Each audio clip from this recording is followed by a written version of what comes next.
आज की video history and system of psychology से रिलेटेड है, क्योंकि कुछ यूनिवर्सिटी में इसका पेपर होने वाला है 26 को, तो उससे रिलेटेड रिक्वेस्ट आए हैं कि सर इस पे वीडियो बना दिया जाए। तो इससे पहले अब तक हमने 50 क्वेश्चंस को अटेम्प्ट कर लिया था। इसमें 50 के आगे क्वेश्चंस को हम कोशिश करेंगे कि मैक्सिमम क्वेश्चंस को आज अटेम्प्ट करें, कम से कम 20-25 क्वेश्चंस को। तो स्टार्ट करते हैं। हाँ, अगर आपने अब तक वो वीडियोस नहीं देखे हैं तो आप प्लेलिस्ट में जाइएगा, वहां पर history and system of psychology के नाम से एक प्लेलिस्ट मिल जाएगा। मैं कोशिश करूंगा कि डिस्क्रिप्शन में भी आपको लिंक दे दिया जाए, वहां से आप उनको देख लीजिएंगे। तो आज का पहला क्वेश्चन है क्वेश्चन नंबर 51। जब थॉर्नडाइक ने पशु सीखने के अलावा मानव सीखने के क्षेत्र में प्रयोग करना प्रारंभ किए तो इन प्रयोगों से प्राप्त तथ्य के आधार पर वह अपने इस सिद्धांत में महत्वपूर्ण परिवर्तन किए।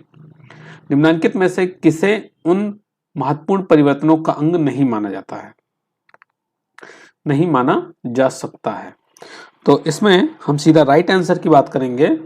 तो जो दंड से सीखी गई अनुक्रिया कमजोर हो जाती है, इसे हम इसमें नहीं मानते हैं, इसके अंतर्गत नहीं रखते हैं। तो आप यहां पर जो ऑप्शन गा है उसको सही टिक करेंगे। अगर इससे रिलेटेड आपको और इंफॉर्मेशन चाहिए, डिटेल में इंफॉर्मेशन चाहिए, तो आप प्लेलिस्ट में जाएंगे, लर्निंग का प्लेलिस्ट मिलेगा, वहां पे आपको पूरी चीजें मिल जाएंगी। यहाँ पर हम सिर्फ आंसर्स की बात करेंगे, क्योंकि कुछ बच्चों का एग्जाम है तो उनको ज्यादा इंपॉर्टेंट है चीजें जानना, तो इसलिए हम सिर्फ यहाँ पे आंसर्स की मतलब कम टाइम में मैक्सिमम क्वेश्चंस को सॉल्व करने की कोशिश करेंगे।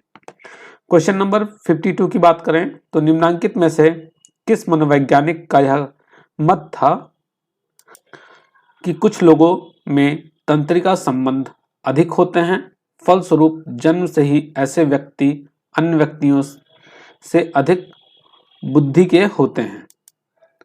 तो यहाँ पर किसकी बात की है कि नर्व कनेक्शंस अधिक होते हैं, तो वो ऐसे पर्सन जन्म से ही अधिक बुद्धिमान होते हैं। तो ये जो स्टेटमेंट था, ये स्टेटमेंट दिया गया था थॉर्नडाइक के द्वारा, ईएल थॉर्नडाइक के द्वारा। तो एक बार फिर से आपका 52 का ऑप्शन का सही होगा, आप इसको सही टिक करेंगे। देन बात करते हैं क्वेश्चन नंबर 53 की। मनोविज्ञान के अधिकतर इतिहासकारों ने निम्नलिखित में से किस स्कूल को अमेरिकन मनोविज्ञान का प्रथम सुस्पष्ट एवं संगठित स्कूल माना है? मनोविज्ञान के अधिकतर इतिहासकारों ने निम्नलिखित में से किस स्कूल को अमेरिकन मनोविज्ञान का प्रथम सुस्पष्ट एवं संगठित स्कूल माना है? तो ये माना गया था प्रकार्यवाद को। तो आप ऑप्शन सी को यहां पर टिक करेंगे, फंक्शनलिज्म या प्रकार्यवाद। Question number 54। व्यवहारवाद का स्कूल मनोविज्ञान के इतिहास में 1920 से लगभग 1970 तक काफी प्रबल स्थिति में रहा, और उस दौरान इसकी प्रबलता के कारण ही इसे एक उपनाम दिया गया। अब वो उपनाम क्या था, मतलब यहाँ पर पूछा जा रहा है कि व्यवहारवाद को साइकोलॉजी का कौन सा फोर्स माना गया। तो व्यवहारवाद को आप देखें तो हम इसे फर्स्ट फोर्स के नाम से जानते हैं। मनोविज्ञान का प्रथम बल व्यवहारवाद था, सेकंड आपका साइकोएनालिटिक, और थर्ड आपका कौन सा था, ह्यूमनिस्टिक अप्रोच। क्वेश्चन नंबर 55 की बात करें तो 55 में पूछा गया है जेबी वाटसन द्वारा स्थापित व्यवहारवाद के दो पक्ष, एक धनात्मक तथा दूसरा ऋणात्मक, उनके धनात्मक पक्ष को कहा जाता है। तो जेबी वाटसन के जो व्यवहारवाद है उसके धनात्मक पक्ष को हम क्या कहते हैं? धनात्मक पक्ष को हम इंपेरिकल मैथोलॉजिकल बिहेवियरिज्म कहते हैं। इंपेरिकल मैथोलॉजिकल बिहेवियरिज्म, यानी आपका ऑप्शन का यहां पर सही होगा। अतिवादी व्यवहारवाद में वाटसन ने क्या बताया है? तो जो अतिवादी व्यवहारवाद है उसमें वाटसन ने मन के अस्तित्व को स्वीकार नहीं किया है। इसमें इन्होंने मन के अस्तित्व को स्वीकार नहीं किया है, तो आपका ऑप्शन यहाँ पर खा सही होगा। क्वेश्चन नंबर 57 की बात करते हैं। वॉटसन ने निम्नलिखित में से किस तरह के अनुबंधन नियमों को अधिक महत्व दिया? वॉटसन ने निम्नलिखित में से किस तरह के अनुबंधन नियमों को अधिक महत्व दिया? तो वॉटसन ने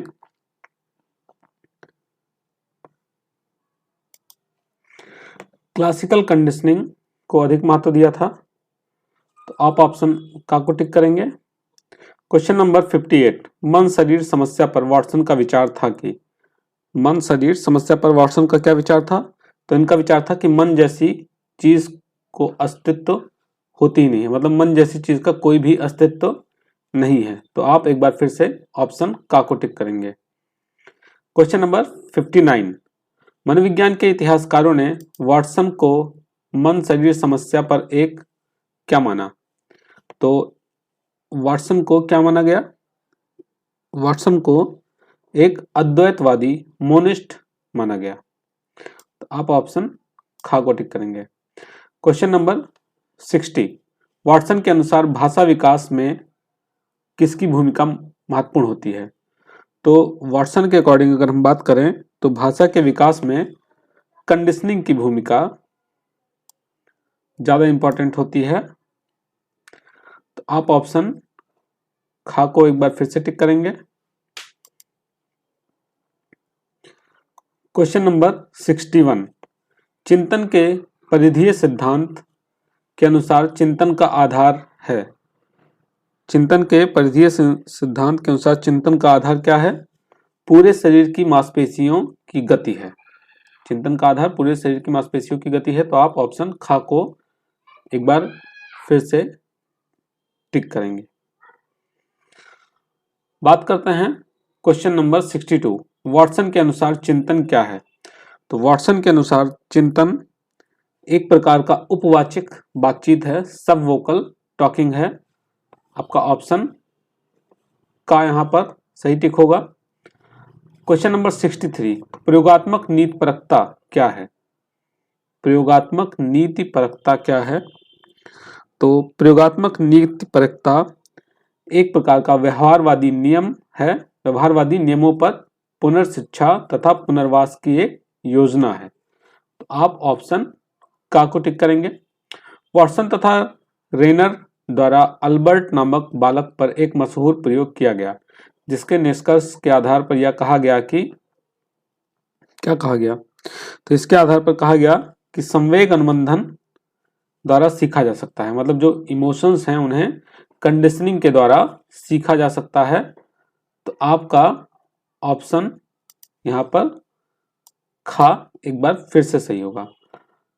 क्वेश्चन नंबर 65, ऐसे तो वॉटसन के व्यवहारवाद को कई बिंदुओं पर आलोचना की गई, परंतु एक प्रमुख आलोचना यह भी है कि उन्होंने व्यवहार की व्याख्या में उद्देश्य जैसे महत्वपूर्ण तथ्य को अनदेखा कर दिया। यह आलोचना किसने किया था? वॉटसन ने क्या किया था? व्यवहार की व्याख्या करते समय उद्देश्य, उस व्यवहार के पीछे क्या उद्देश्य है, इसको अनदेखा कर दिया था। तो इस बात पर इनकी जो आलोचना थी वो टॉलमैन ने की थी। तो आप ऑप्शन खा को यहां पर टिक करेंगे।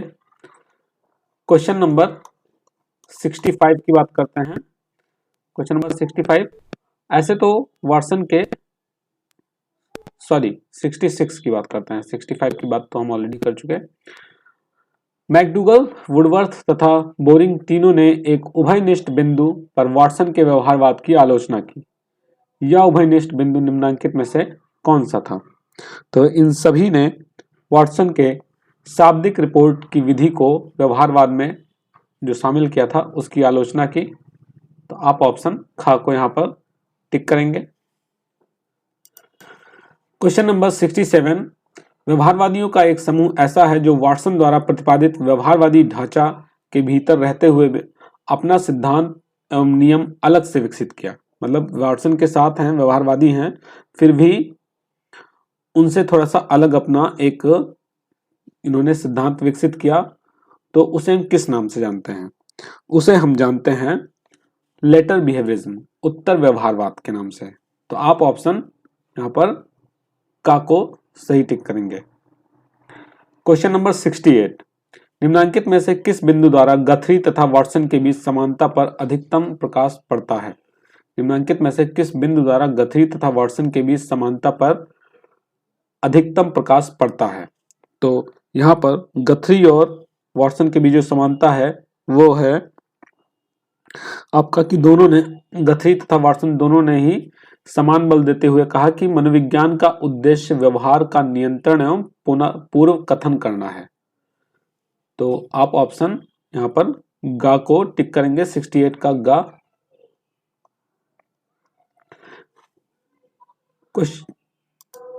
क्वेश्चन नंबर 69, अंतर व्यवहारवाद इंटरबिहेवियरिज्म के संप्रत्यय का विकास किसने किया? इंटरबिहेवियरिज्म संप्रत्यय का विकास किया था कैंटोर ने। तो आप ऑप्शन यहाँ पर किसको टिक करेंगे? ऑप्शन का को टिक करेंगे, कैंटोर।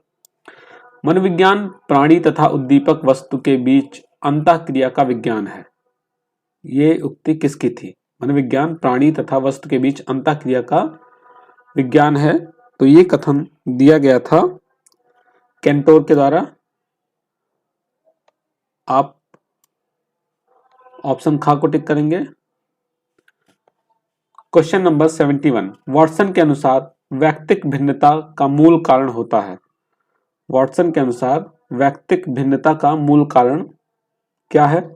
तो वाटसन के अनुसार अगर हम वैयक्तिक भिन्नता की बात करें तो इसका मूल कारण व्यक्ति के पर्यावरणीय कारक हैं। मतलब जिस पर्यावरण में व्यक्ति रहेगा उसी के आधार पर उसका जो पर्सनालिटी है वो बनेगी। क्वेश्चन नंबर 72, मांसपेशी फड़कन मनोविज्ञान मसल्स ट्विस्ट साइकोलॉजी का दृष्टिकोण निम्नलिखित में से किनका था? तो ये जो पर्सपेक्टिव है ये दिया था वाटसन ने। तो आप ऑप्शन यहां पर का को टिक करेंगे। अंतर्व्यवहारवाद इंटरबिहेवियरिज्म के अनुसार उद्दीपक तथा प्राणी के बीच अंतःक्रियाओं के विश्लेषण का प्रमुख इकाई है। तो इसके बीच विश्लेषण की जो प्रमुख इकाई है वो है व्यवहार खंड, बिहेवियर सेगमेंट। ऑप्शन का यहां पर सही टिक होगा। क्वेश्चन नंबर 74 की बात करें तो अंतर्व्यवहारवाद में प्रत्येक व्यक्ति वस्तु के कुछ कार्य होते हैं। जैसे गर्म वस्तु पर व्यक्ति का हाथ पड़ते ही व्यक्ति अपना हाथ झट से खींच लेता है। में गर्म वस्तु का कार्य क्या है? मतलब एक बार फिर से देखें क्या पूछा जा रहा है कि अंतर व्यवहारवाद में प्रत्येक उद्दीपक वस्तु के कुछ कार्य होते हैं। जैसे गर्म वस्तु पर व्यक्ति का हाथ पड़ते ही व्यक्ति अपना हाथ झट से खींच लेता है। तो इसमें जो गर्म वस्तु है वो क्या कार्य कर रही है? तो जो गर्म वस्तु है उसका कार्य है वो एक यूनिवर्सल स्टिमुलस फंक्शन का उदाहरण है। मतलब चाहे जहां भी होगा गर्म वस्तु है तो उस पर व्यक्ति हाथ अपना खींच ही लेगा। तो यहां पर ऑप्शन खा सही टिक होगा। क्वेश्चन नंबर 75, अधिकतम लोग सेब का उपयोग खाने में करते हैं परंतु कुछ लोग इसका उपयोग सजावट के रूप में भी करते हैं। अंतर्व्यवहारवाद के नियम के अनुरूप इन दूसरे तरह के लोगों के लिए सेब द्वारा किए गए कार्य को क्या कहा जाएगा? तो यहाँ पर जो सेब का कार्य है उसे हम कल्चरल स्टिमुलस फंक्शन के रूप में जानेंगे। तो आप ऑप्शन यहाँ पर गा को टिक करेंगे, सांस्कृतिक उद्दीपक कार्य के रूप में वो लोग उसका यूज कर रहे हैं। अब मान लीजिए वो लोग खाने में ही यूज करते तो यहाँ पर क्या होता? तब यहाँ पर यूनिवर्सल स्टिमुलस होगा क्योंकि सब जगह पर खाया ही जाता है। क्वेश्चन नंबर 76 की बात करें तो अंतर्व्यवहारवाद में निम्नलिखित में से किस चर की भूमिका नहीं होती है? अंतर्व्यवहारवाद में किस चर की भूमिका नहीं होती है? तो इसमें जो मध्यवर्ती चर होते हैं इनकी भूमिका नहीं होती है। तो आप ऑप्शन गा को टिक करेंगे, 76 का गा। क्वेश्चन नंबर 77 की बात करें, कैंटोर के अनुसार प्राणी तथा उद्दीपक के बीच अंतःक्रिया शून्य में न होकर एक विशेष परिस्थिति जिसमें अन्य उद्दीपकों की उपस्थिति तथा स्वयं प्राणी की अभिप्रेरित अवस्था आदि होते हैं में होती है। ऐसी परिस्थिति कारकों को कैंटोर ने क्या कहा? तो ऐसी परिस्थितिक कारकों को कैंटोर ने अंतःक्रियात्मक सेटिंग, इंटरैक्शनल सेटिंग कहा है। तो आप ऑप्शन का को यहां पर एक बार फिर से टिक करेंगे। क्वेश्चन नंबर 78, प्रतिक्रियात्मक जीवनी क्या है? प्रतिक्रियात्मक जीवनी क्या है? तो विभिन्न उद्दीपक वस्तुओं के प्रति प्राणी द्वारा किए गए अंतःक्रियाओं का इतिहास ही प्रतिक्रियात्मक जीवनी है। तो आप ऑप्शन खा को यहां पर सही टिक करेंगे। तो आज की वीडियो में हमने 28 क्वेश्चंस अटेम्प्ट किए। अगर कोई डाउट है तो आप हमें कमेंट कर सकते हैं, और अगर आगे की वीडियो चाहिए तो भी आप हमें कमेंट करके बताएं, हम इसके आगे की वीडियो भी आपको प्रोवाइड करेंगे। मिलता है नेक्स्ट वीडियो में, तब तक के लिए धन्यवाद। आपके इस चैनल पर अब तक सोशल साइकोलॉजी, समाज मनोविज्ञान, साइकोपैथोलॉजी या मनोरोग विज्ञान, बेसिक साइकोलॉजिकल प्रोसेस, सांख्यिकी, स्टैटिस्टिक्स, रिसर्च मैथोलॉजी, शोध अनुसंधान, इन सभी से संबंधित नोट्स के वीडियोस अवेलेबल हैं। इनके साथ साथ एमसीक्यू टाइप क्वेश्चंस भी, ऑब्जेक्टिव क्वेश्चंस भी, जिसमें सोशल साइकोलॉजी से रिलेटेड, एबनॉर्मल साइकोलॉजी से रिलेटेड, पर्सनालिटी मेंटल टेस्ट से रिलेटेड, स्टैटिस्टिक्स, सांख्यिकी से संबंधित, रिसर्च यानी शोध से संबंधित, गाइडेंस काउंसलिंग, परामर्श एवं निर्देशन से संबंधित, इन्वायरमेंटल साइकोलॉजी और लास्ट में साइकोलॉजी प्रैक्टिकल से संबंधित कंप्लीट वीडियोस चैनल पर मिल जाएंगे। आपको इन वीडियोस के लिए सिर्फ यहाँ पर जो आपका वीडियो के नीचे टाइटल है, टाइटल के सामने आपको डिस्क्रिप्शन का एरो दिख रहा है, इस एरो पर आप क्लिक करेंगे, नीचे आपको सभी प्लेलिस्ट के लिंक प्रोवाइड हैं।